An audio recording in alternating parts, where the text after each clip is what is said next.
আজকে আবু জেহেলের বাড়িতে 2000 একটা পায়খানা, কয় হাজার? যত হাজি যায় সবাই আবু জেহেলের বাড়িতে পায়খানা করে।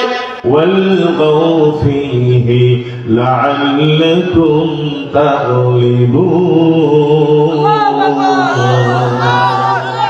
যেখানে কোরআন আলোচনা করা হবে, আবু জেহেল বলল ওই জায়গার মধ্যে গন্ডগোল করো, ভটকা ফটাও, মারামারি করো, উঠাউঠি করো, যাতে মুসলমানরা কোরআন শুনতে না পারেন। আমার আল্লাহ বলে, আবু জেহেল তোর কথা আমি কোরআনের মধ্যে রেকর্ড করে দিলাম।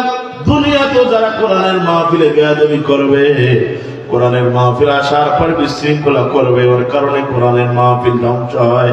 যদি কেউ করে, আবু জেহেল শুনে নাও, ওই লোকের হাসর হবে তোমার সাথে। জোরে কান নাউজুবিল্লাহ। আজকে আবু জেহেলের বাড়িতে 2000 একটা পায়খানা, কয় হাজার? যত হাজি সবাই আবু জেহেলের বাড়িতে পায়খানা করে।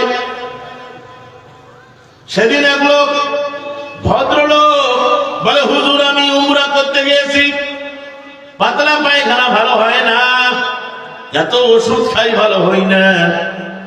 এক লোক আমার পরামর্শ দিল, আপনি রুমে পায়খানা করেন, আল্লাহ যে আপনাকে হজ উমরা করার তৌফিক দিল, আপনি কি আবু জেহেলের বাড়িতে পায়খানা করেছেন?